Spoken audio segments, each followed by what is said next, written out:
ጤና ይስጥልን የተከበራችሁ የዜና ቤት ሚዲያ ቤተሰቦች እንደምን አላችሁ? አሁን የደረሱንን አጫጭር ሰበር መረጃዎች ለእናንተ አዘጋጅተን ቀርበናል። ወደ ሰበር መረጃዎቹ ስናልፍ በቅድሚያ የምታደምጡት መረጃ የዓለም አቀፍ ነዳጅ ገበያ ተናጋ። ሁቲዎችና ኢራን በሰነዘሩት የድሮን ጥቃት ሲዩዝ ካናል ነዳጅ ማስተላለፊያ መስመር ከባድ ጥቃት አስተናግዷል። ይህም በግብፅ ወደብ ላይ የተሰነዘረው ጥቃት የኢንሹራንስ ወጪዎችን በመጨመር የዓለምን የነዳጅ ዋጋ ንረት በእጥፍ እንዲጨምር ሊያደርግ ይችላል ተብሏል። ዝርዝሩን በስፋት እንመለስበታለን። ወደ ሌላኛው መረጃችን ስናልፍ አዲሱና እጅግ የዘመነውን አፕል ሲሪ ክፍያ ሊኖረው እንደሚችል አፕል አስታወቀ። የላቁ የኤአይ ባህሪያትን ለመጠቀም የአይክላውድ ፕላስ ደንበኝነት ማስፈለጉ አይቀርም ሲል አፕል አስታውቋል። ይህንንም በዝርዝር እንመለስበታለን። እስከ መጨረሻው አብራችሁን ቆዩ። እነዚህንና ሌሎች በርከት ያሉ አጫጭር ሰበር መረጃዎችን ታደምጣላችሁ። እንደተለመደው ሁልጊዜ ትክክለኛና ሚዛናዊ መረጃ በፍጥነት እንዲደርሳችሁ የዩቲዩብ ቻናላችንን ሰብስክራይብ በማድረግና የደወል ምልክቷን በመጫን የቻናላችን ቤተሰብ እንድትሆኑ በአክብሮት እንጠይቃለን።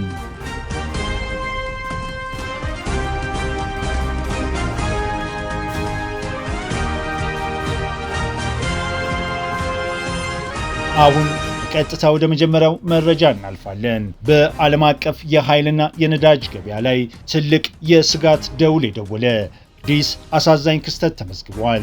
በግብፅ የባህር ክልል ውስጥ በሚገኘው ለሜዲትራኒያን ባህር አቅራቢያ በሚገኝ ዳሜታ ወደብ አቅራቢያ በተፈጸመ የሰው አልባ አውሮፕላን ወይም የድሮን ጥቃት ሁለት ግዙፍ የጋዝ ጭነት መርከቦች አደጋ ላይ ወድቀዋል። ይህ ጥቃት በኢራን ጦርነት ምክንያት ለሳውዲ አረቢያ የነዳጅ ላኪዎች ዋነኛ አማራጭ መንገድ ሆኖ የሚያገለግለውና የመካከለኛው ምስራቅን ነዳጅ ወደ ተለያዩ የዓለም ክፍሎች የሚያስተላልፈውን ታዋቂውን የሲዩዝ ካናል ወይም የሲዩዝ የውሃ ቦይ እንዲሁም ከሱ ጋር የተያያዘውን የሱመድ የነዳጅ ማስተላለፊያ ቧንቧ ደህንነት በአዲስ መልክ ስጋት ውስጥ ጥሎታል። የኢራን ኃይሎችና አጋሮቻቸው የሆኑት የሁቲ አማጽያን በፋርስ የባህር ወሽመጥ አቅራቢያ በሚገኘው የሆርሙዝ ድንበር እንዲሁም በቀይ ባህር መግቢያ ላይ በሚገኝ የባብ አልመደብ ማለፊያ ላይ በሚያርፉ መርከቦች ላይ ተደጋጋሚ ጥቃት ሲፈጽሙ ቢቆዩም የግብፅ የሲዩዝ ካናል ግን ሳውዲ አረቢያን ነዳጅ በሰላም ወደ ሰሜናዊው የዓለም ክፍሎች ለማጓጓዝ አስተማማኝ መንገድ ሆኖ ቆይቶ ነበር። የሜዲትራኒያን ባህር አቅራቢያ በሚገኘው ዳሜታ ወደብ ላይ ለደረሰው የድሮን ጥቃት እስካሁን ድረስ ምንም አይነት አካል ኃላፊነት አልወሰደም። እንዲሁም በሲዩዝ ካናል ላይ የተቃጣ ይፋዊ ዛቻ ባይኖርም የኤምኤስቲ ማርኬት የኃይል ተንታኝ ሳውል ካቮኒክ እንደገለጹት ግን በሜዲትራኒያን ባህር በኩል የሚያልፈው ረጅሙ የመርከብ መንገድ እንኳን አደጋ ውስጥ መውደቁ በቀን እስከ 5 ሚሊዮን በርሜል የሚደርስ የነዳጅ አቅርቦት ላይ ከፍተኛ ስጋት ደቅኗል። ሳውዲ አረቢያ ጦርነቱ ከተቀሰቀሰ በኋላ አብዛኛውን የነዳጅ ምርቷን በቀይ ባህር አቅራቢያ ወደሚገኘው የያምቡ ወደብ አቅጣጫ ቀይራ የነበረ ቢሆንም በቅርብ ጊዜ ወዲህ ከሁቲዎች የሚሰነዘሩ ጥቃቶች ግን መርከቦች ይህንን መስመር እንዳይጠቀሙ አድርጓቸዋል። የገበያ መረጃዎችን የሚያጠናቅረው ኬፕለር የተሰኘው ተቋም እንዳመለከተው በርካታ የሳውዲ አረቢያ የነዳጅ መርከቦች አቅጣጫቸውን ወደ ሰሜን በመቀየር በሲዩዝ ካናልና በሱመድ ቧንቧ በኩል ለመጓዝ ተገደዋል። ለኤሽያ ደንበኞች ይህ ውሳኔ በደቡብ በኩል በኤደን ባህር ማለፍ አስቀርቶ አጠቃላይ የአፍሪካ አህጉርን በመዞር ረጅም መንገድ እንዲጓዝ የሚያስገድድ ሲሆን የቬርቴክስ የኃይል ተንታኝ ጆርጅ ሞሪስ እንደገለጹትም ይህ ረጅም ጉዞ ነዳጅ ወደ ኤሽያ ሀገራት የሚደርስበትን ጊዜ በአንድ ወር ያህል ያራዝመዋል። በሌላ በኩል ደግሞ በኤስ&ፒ ግሎባል የኤልኤንጂ ኃላፊ ሬይ ብሎክዌይ እንደተናገሩት በዳሜታ ወደብ ላይ የደረሰው ጥቃት በሲዩዝ ካናል ላይ ወዲያውኑ የተደቀነ አደጋ አለ ማለት አይደለም። ገበያው እስካሁን በካናሉ ላይ የሚፈጠር መስተጓጉልን ከግምት ውስጥ አላስገባም ያሉት ብሎክዌይ ጥቃቱ ቢፈጸምም የነዳጅ ዋጋ ግን በኢራንና በኦማን መካከል ስለ ሆርሙዝ ሰርጥ ከተካሄደው ውይይት በኋላ ቅናሽ ማሳየቱን ገልጸዋል። በግብፅ በኩልም ቢሆን ቀድሞ የሲዩዝ ካናል ባለስልጣን ዋኤል ካዱር እንደተናገሩት ካናሉ በቀን 24 ሰዓት በከፍተኛ ሁኔታ የሚጠበቅና ደህንነቱ የተረጋገጠ በመሆኑ ጥቃቱ በቀጥታ ካናሉን አደጋ ውስጥ አይጥለውም። ሆኖም ግን ኢራን አሜሪካን በነዳጅ መርከቦች ላይ የጣለችውን ማዕቀብ ካላነሳች መካከለኛው ምስራቅ የሚወጣውን ማንኛውም የኃይል አቅርቦት ሙሉ በሙሉ እንደምታቆም የዛተች ሲሆን የሁቲ አማጽያንም በያምቡ ወደብ ነዳጅ ጭነው በሚጓዙ መርከቦች ላይ ማዕቀብ መጣላቸውን አስታውቀዋል። በተጨማሪም ሁቲዎች ቀደም ሲል ለእስራኤል ተደጋጋሚ ድሮኖችና ሮኬቶች በመተኮስ የስዊዝ ካናል ቀጠና የጥቃት ክልል ውስጥ እንደሚገኝ አሳይተዋል። የአርጎንስ የኃይል ዋጋ ተንታኝ ማርቲን ሲነር እንደገለጹት ይህ እውነታ ብቻውን ለመርከቦች የሚከፈለውን ተጨማሪ የጦርነት ስጋት የኢንሹራንስ ክፍያ በከፍተኛ ሁኔታ ሊያሳድግ ይችላል። በመጨረሻም የድሪያድ ግሎባል ዋና ስራ አስፈጻሚ ኮሪ ራንሰም እንደተናገሩት በካናሉ ቀጠና ውስጥ የሚፈጸም ማንኛውም ጥቃት የአካባቢውን ደህንነት ምዘና ሙሉ በሙሉ የሚለውጥ ይሆናል። የኬፕለር የጭነት ተንታኝ ማቲው ራይት በበኩላቸው በስዊዝ ካናል ላይ የሚፈጠር ማንኛውም መስተጓጎል በዓለም አቀፍ የነዳጅ ዋጋ ላይ ወዲያውኑ ተጽዕኖ እንደሚያሳድርና በረጅም የባህር ጉዞ ምክንያት የሚወጣ ተጨማሪ ወጪ በቀጥታ በዓለም አቀፍ ምርቶችና ተጠቃሚዎች ላይ የሚጭን የዋጋ ንረት እንደሚፈጥር አስረድተዋል። ወደ ሌላኛው መረጃችን ስናቀና አፕል ተጠቃሚዎቹን በሚያስገርም አዲስ እርምጃ በጉጉት ሲጠበቅ ለነበረው በሰው ሰራሽ አስተውሎት ኤአይ እጅግ ለዘመነው ሲሪ የድምፅ ረዳት ክፍያ ሊጠይቅ እንደሚችል ፍንጭ ሰጥቷል።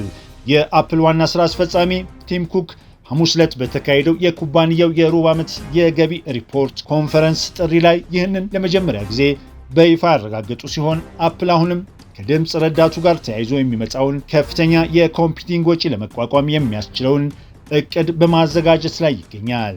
ቲም ኩክ በንግግራቸው ወቅት ይህ ቴክኖሎጂ በከፍተኛ ደረጃ ሊጠቀሙበት የሚፈልጉ በርካታ ሰዎች እንደሚኖሩ እናምናለን።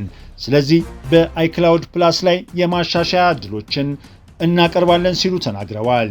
ይህ ማለት አዲሱንና እጅግ ብልህ የሆነውን ሲሪ በስፋት ለመጠቀም ወይም ልዩ የሆነውን የላቀ ባህሪያቱን ለማግኘት የተጠቃሚዎች የአይክላውድ ፕላስ ወራዊ የደንበኝነት ምዝገባ ሊያስፈልጋቸው የሚችል ሲሆን ኩባንያው ከዚህ ቀደም በአዲሱ የአይኦኤስ ስሪት ውስጥ የተካተተው አዲስ የቤት ደህንነት ባህሪ ተመሳሳይ የአይክላውድ ምዝገባ አስፈላጊ እንደሚሆን ጠቁሞ ነበር።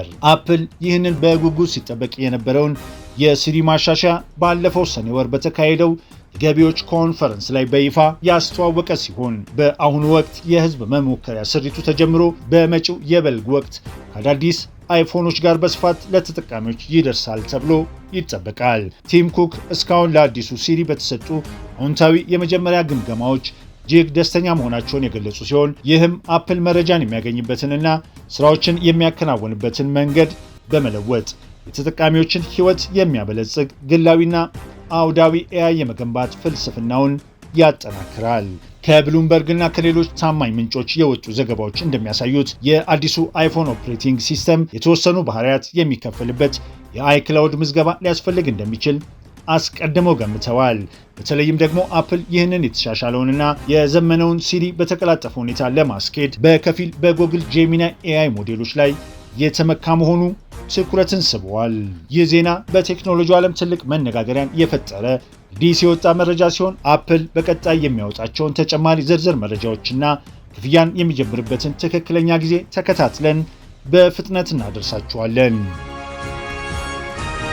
ወደ አጫጭር መረጃዎቻችን ስናልፍ በመጀመሪያ የምናገኘው የአሜሪካው ፕሬዝዳንት ዶናልድ ትራምፕ በቅርቡ ከኦፕን ኤአይ ጋር በተያያዘ የሳይበር ጠለፋ ክስተቶች ምክንያት በሰው ሰራሽ አስተውሎት ኤአይ ላይ የመንግስት ቁጥጥር ለመተግበር እያሰቡ እንደሆነ የተዘገበ ሲሆን ይህም ታሪካዊ በሆነው መንገድ ለአዳዲስ ቴክኖሎጂዎች የላላና አነስተኛ የቁጥጥር አቋም ሲከተል ለነበረው የአስተዳደራቸው አካሄድ ትልቅ ለውጥ ያሳያል። መንግስት በኤአይ ልማትና ስርጭት ላይ ጣልቃ ለመግባት ማሰቡ እያደጉ የመጡት የኃይለኛ ኤአይ ስርዓቶች ደህንነት፣ ስነ ምግባራዊ አንድምታዎችና ቴክኖሎጂውን አለአግባብ ጥቅም ላይ ሊውል የሚችልበት ሁኔታ አሳሳቢ ደረጃ ላይ መድረሱን ማሳያ ነው ተብለዋል። በሌላ ዜና በመቶዎች የሚቆጠሩ ስደተኞች ከአፍሪካ ሰሜናዊ የባህር ዳርቻ ላይ ወደምትገኘው የስፔን ግዛት ሴውታ ከሞሮኮ በመዋኘት አስቸጋሪ ጉዞ ያደረጉ ሲሆን ይህ ከፍተኛ የሰው ቁጥር መጉረፍም ከተማዋን ሀብትና አቅም በእጅጉ እያዳከመው ይገኛል። በሁኔታው የተጨነቁት የሲኦታ መሪ ነገሩ ከአቅማቸው በላይ መሆኑን በይፋ በመግለጽ የካታሎኒያም ሆነ የስፔን ማዕከላዊ መንግስት ቀውሱን ለመቆጣጠር አስቸኳይ ድጋፍ ለመስጠት ፈጣን ጣልቃ ገብነት እንዲያደርጉ አጥብቀው ጠይቀዋል። በሌላ ዜና በፓኪስታን ባሉቺስታን ክልል በሚገኝ የድንጋይ ከሰል ማዕድን ውስጥ በተከሰተ ከባድ ፍንዳታ ቢያንስ 11 ማዕድን አውጪዎች ሕይወታቸውን ሲያጡ፣ በርካታ ሰዎች ደግሞ አሁንም በምድር ስር ታግተው ይገኛሉ። ይህ አሳዛኝ ክስተት በሀገሪቱ የማዕድን ኢንዱስትሪ ውስጥ ያለውን ተደጋጋሚ የአደጋ ስጋት በግልጽ ያሳየ ሲሆን በተለይም በባሉቺስታን የሚገኙ አብዛኞቹ ማዕድናት መሰረታዊ የደህንነት መስፈርቶችን እንደማያሟሉና በቂ የደህንነት መሳሪያዎች እንደሌሏቸው ተገልጿል።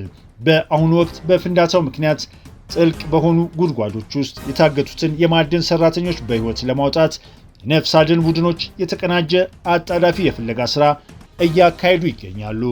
ሆኖም ግን በማዕድን ውስጥ ያለው የአየር እጥረት፣ የተደረመሱት ፍርስራሾች የማዳን ሥራውን እጅግ አስቸጋሪና አደገኛ እንዳደረጉት ተዘግበዋል።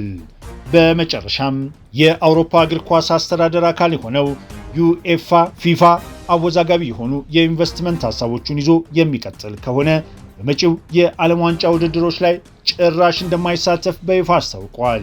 ይህ ጠንካራና ታሪካዊ አቋም ሊወስድ የቻለው የዩኤፋ ሁሉም 55 አባል ማህበራት ቦይኮቱን በሙሉ ድምፅ በመደገፋቸው ምክንያት እንደሆነ ተገልጿል። ዩኤፋ የዓለም ዋንጫ በፍጹም ለሽያጭ የሚቀርብ ዕቃ አይደለም በማለት አቋሙን ያጸና ሲሆን ይህም የፊፋ ፕሬዝዳንት ጂያኒ ኢንፋንቶኒ እና ተቋማቸው ስፖርቱን ከመጠን በላይ ንግድ ተኮር ያደርጋሉ ሲል ተችቷል።